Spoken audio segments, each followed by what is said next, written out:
Today I'm at Volusion. They do back-end e-commerce software. Hopefully we can show you some of how their company is set up.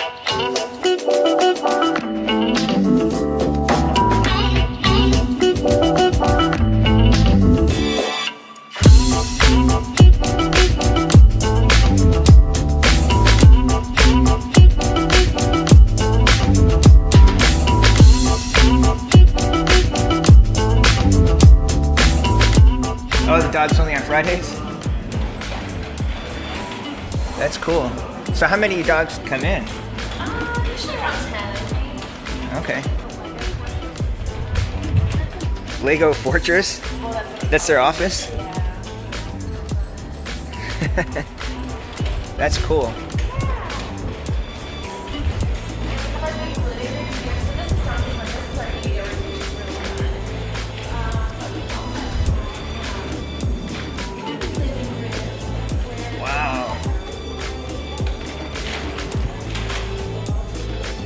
Wow, this is really cool. We have a little bit of everything. Wow. So where are they from? Oh, Taco Deli? Yes. Nice.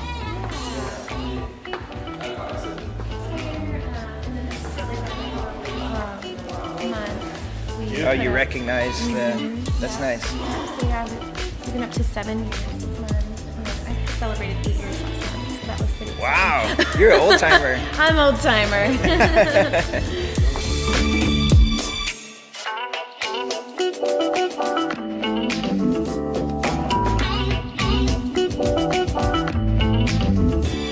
Hey everybody, how you doing this morning?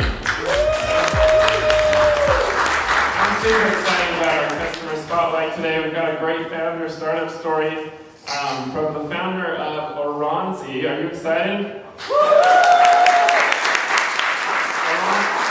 Oransi is a multi-million-dollar business that they built some amazing air purifiers like this beautiful one I've got right here. They have built a multi-million-dollar business globally selling some of the best air purifiers in the world. Please help me welcome Peter Mann. Peter, thanks for joining us today. It's a pleasure to have you. Yeah, it's great. So Peter, why don't you tell us your story? How did you get started? So I came from the computer industry. So in the 90s, I worked for a company called Tech Data, which is a computer distributor. It's pretty cool. I kind of started as an individual contributor, worked up to director of marketing operations, and in that time, the business went from 900 million to more than 20 million in like 6.5 years. From there, I came to Dell. We did some stuff with Dell.com, and then I was involved with marketing in terms of managing pricing strategy and the Dell printer launch. And so, but what's interesting is, now the times are pretty strong, but in 2000, 2002, it was a nightmare at Dell because we were just laying people off left and right. And so, in 2002, I started my first business, which is really my night job from 7 p.m. to like 11. I kind of built this thing, and after 6 months, it got to where I could replace most of my Dell salary, and then I'm like, I'm out of here. And so then I started that business, which was an e-commerce business selling appliances. And so sold tankless water heaters and portable air conditioners, and we did some air purifiers. That's why I started to get into the air purifiers at that time. And so we built that from maybe 0 to 12 million in 5.5 years. I sold that, and then I started this business. And so when I started this business, I set it up a little bit differently in that we don't have like all the people in one location. We have some core people like customer service and engineering here in Austin. But then I work with companies and really freelancers around the world to kind of do everything else. So that's the background. I love that you're making a product, that is something we really need, especially with your son, you got to feel it personally, and like you said, in China, what is the need like? What are your biggest markets where kind of air purifiers are really important? Yeah, so in China, Beijing, northern China is where the pollution is the worst, and they have pretty much from October through January, February, it's just heavy smog. It's like being in a smoking lounge, and so unfortunately, people there have become somewhat numb to it, or they're used to it. But anytime I go there, it's like, holy moly, it's just nuts, and it's not healthy, at all. so the market's super competitive, and so we're kind of holding our own over there. But we're definitely at the higher end, because what we sell in China, we make in the U.S. and we export to China. Yeah, that's really cool, right? What kind of businesses, I mean, it seems really unique that you can make something in the U.S. and ship it to China when almost everything that we own here in the U.S. says on the back, made in China, right? So that's awesome that you're doing that. And in China, trust is a big thing, and if they see it's made in USA, they know you're not using like dangerous glues, or you're making it well, and they're buying it for health and safety, then that gives them confidence to buy it. And so that's kind of like the angle that we use from a marketing standpoint. So people in China trust that the U.S. makes better products because we have higher standards, and is there other reasons that they have that trust in U.S.-made products?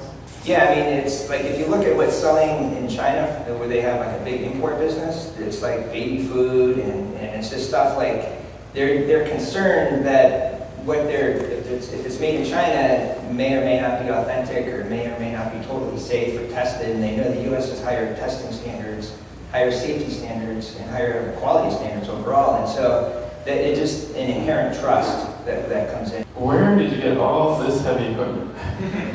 So we have a contract manufacturer that we work with in Connecticut. We've got 200 or 250,000 square foot facility. This is the paint room. Like there's metal things, like there's a piece of metal that goes on and it goes through the paint, the powder coated paint. The whole manufacturing process, just from raw materials to the finished good, that takes place there. Yeah, this is pretty impressive.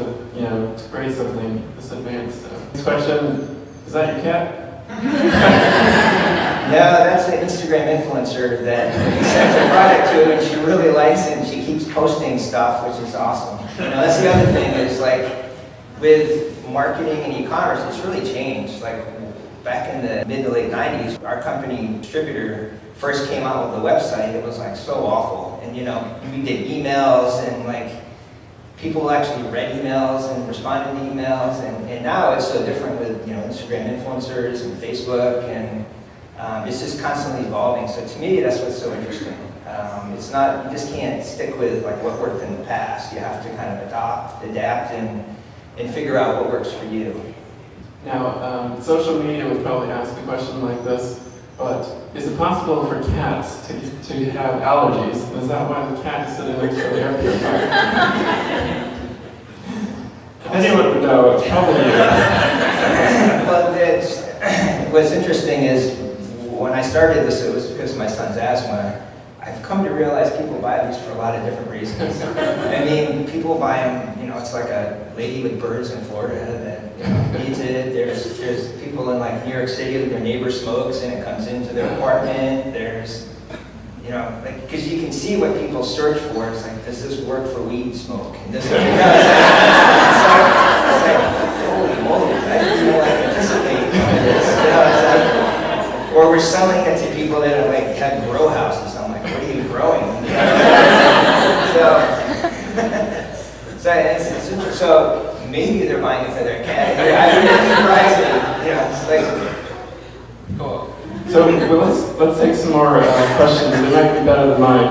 Do we have any questions from the audience? What does your product development process look like? Like when you started your original product, and then now you're starting it again with your new product line? The question is, what does your product development look like? Like, how did you create these? So, part of my experience is I developed relationships with different factories and different engineers. And so my dad growing up was like a mechanical engineer. And so we like built and designed like everything from scratch. Like you didn't go out and buy stuff, you made it. And so for me, I have somewhat of like an engineering background. And so I would go out and do the design, but we also partnered with some like really good people that know air filtration. Like for the Made in USA stuff, we kind of looked around the world for where can we find the best motors, and we found the factory in Germany that makes the motors. And then we work with them to help with the airflow, and you've got like really fancy like equipment and stuff like that. So part of it is just finding the best people to work with. And so we don't have like a huge team of engineers, but I basically I find a guy that's like, this is the best guy at filters, this is the best guy at motors, and I kind of like cobble this team together to go and build it, but if I didn't have the experience before that and then building other business and selling it, that gave me like, I don't know, a street cred or something where they would be willing to work with me. Like if I just came out of the blue and I'm like, hey, I want to build this, it may not be the same, but I kind of at least had a story that connected with them. They're willing to work with me. Well, that's great. Good advice. What other questions do we have? We have one back there. How is your product different than other name brands like Film Guardian or Dyson? Yeah, the question is, how is your product unique from the competitors in the market? Right. So, in its basic form, an air purifier is really just a housing, a filter, and a fan, and a motor. And so what we do is we just use the best components. And so you can get different levels of filtration if you have better filters. In the end, a lot of it comes down to marketing because there's not really patents on a lot of this stuff. It's like, a filter motor and a housing is like, it's not really a patented technology. But if you can build a better product and do better marketing, then you can be successful with it. And then you create unique units based on the need, is that right? Like China has very different types of pollution than we have here in the US.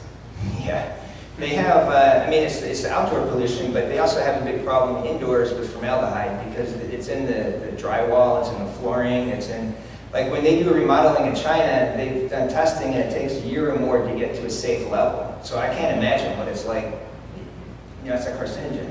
And so to remove that, you either need ventilation, which is polluted outside, or you need really good carbon. But actually, carbon's not even that good. You need some other things to remove that. And so the cheaper products just don't put that in. Because if you add a lot of the carbon and other things, it adds a lot of airflow resistance to it. And then it gets really loud. And so there's a lot of engineering challenges in making one that has high performance and is quiet at the same time. So that's kind of like where we kind of focus our energies because those are like two opposing forces. We'll take one last question from the audience. We've got one way in the back. In a general way, what are the different channels you use to market your products? And maybe based on location, what do you find are the best performing channels? So the question is, what are the channels you use to market your product? And what are the best performing channels for you? So, maybe not surprising, but Google AdWords is really strong because people that buy our products do a lot of research and they kind of just type in a question or something like that. That's probably the best. The second best advertising is Amazon. 2 years ago they told me 33% of people start their search on Amazon. Last year there was 44%. Now they say 55% of people start their product searches on Amazon. And so Amazon's just becoming a beast. It's just got so much momentum and it's really strong. We're doing a lot with Facebook and doing some with Instagram, but I would say, Google still for us is the most successful, but our demographic that buys our products tends to be older. I think we have probably 2/3, 70% are 45 and up, and half are 55 and up. And so, I don't know, they like Google. There may not be so much in the Facebook. We are really happy to have had you come today. We bought one of your air purifiers, and we're going to have it up here, so if you want clean air, just come to the front. So help me thank Peter Mann for coming tonight.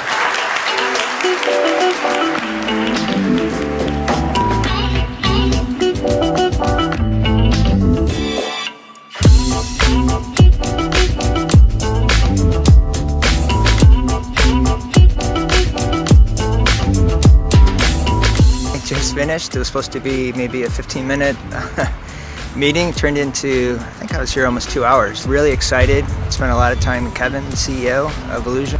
Huge company. I didn't realize they had 270 employees here. So what I'm most excited about is, we did a lot of talking about, how do we improve our site? How do we improve really the customer experience? And so I think it's going to be great, for us, and it's going to be good for Volusion so they can help their customers.